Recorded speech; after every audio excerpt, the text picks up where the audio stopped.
आदाब, नमस्कार। मैं हूं नाज़िश रज़ा। आपका स्वागत है केपी न्यूज़ 24/7 में।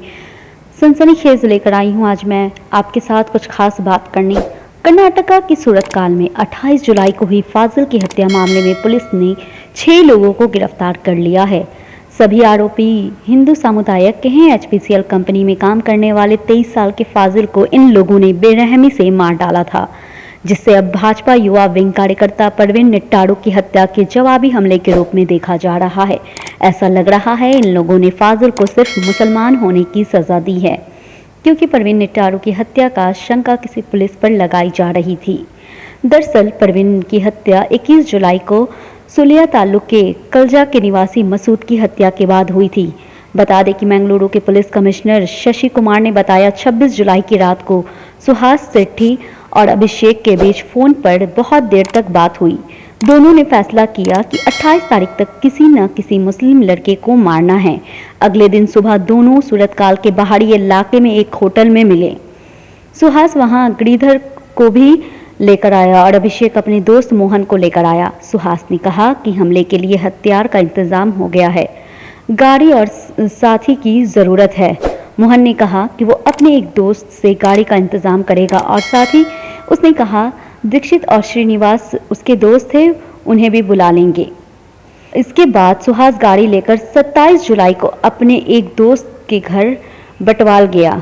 28 जुलाई की सुबह सुहास बटवाल में एक मंदिर गया और फिर तेज धार वाले हथियार लेकर मंगलुरु गया। यहाँ पर इन 6 आरोपियों में से एक की सुनवाई अदालत में किसी पुराने मामले को लेकर के हुई थी। अदालत ने सुनवाई खत्म होने के बाद सुहास और सभी 5 आरोपियों को कोर्ट के नज़दीक एक जगह पर मिले और किसी मुसलमान को मारना है, इस पे चर्चा की। फिर ये लोग निकल पड़े। इस बैठक में कई नामों पर चर्चा हुई और आखिरी में फाजिल के मारने के लिए योजना बनाई गई। इसके बाद सभी 6 आरोपी वहां से मंकी कैप खरीदे गए और फिर एक साथ खाना खाया। इसके साथ ही फाजिल की लोकेशन को ट्रैक किया गया। 7:30 बजे के करीब इनको पता चला कि फाजिल सूरतकाल के बाजार में एक दुकान के बाहर है, तो तुरंत गिरिधर ने गाड़ी वहां पहुंचा दी और सुहास, मोहन, अभिषेक गाड़ी से बाहर आए और फाजिल पर हमला किया, जबकि श्रीनिवास और दीक्षित गाड़ी में ही थे। हमले के बाद सभी 6 आरोपी के पास जिले उडुपी के एक गांव में छुप गए। गाड़ी को छुपाकर आरोपियों ने अलग अलग दिशा में भागने की कोशिश की, लेकिन किसी कारण की वजह से वह इसमें सफल नहीं हुए और फिर एक ही साथ दूसरे हाइड आउट में छुप गए। हालांकि पुलिस ने अभी तक ये स्पष्ट नहीं किया है कि फाजिल कत्ल क्यों किया गया।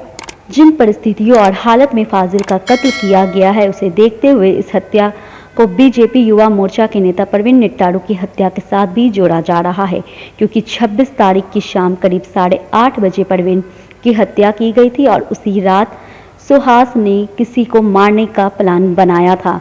मंगलुरु के पुलिस कमिश्नर शशि कुमार के मुताबिक आरोपी से पूछताछ के बाद ही हत्या के असल वजह का पता चलेगा। पुलिस को शक है कि इस हत्या में कुछ और लोग भी शामिल होंगे, जिनकी तलाश पुलिस कर रही है। सभी आरोपियों के खिलाफ पहले ही भी कई आपराधिक मामले दर्ज हैं और 4 आरोपी पुलिस के राउंड सीटर लिस्ट में भी हैं। आज की खबरों में बस इतना ही। मुझे दीजिए इजाज़त, फिर मिलेंगे नई खबरों के साथ।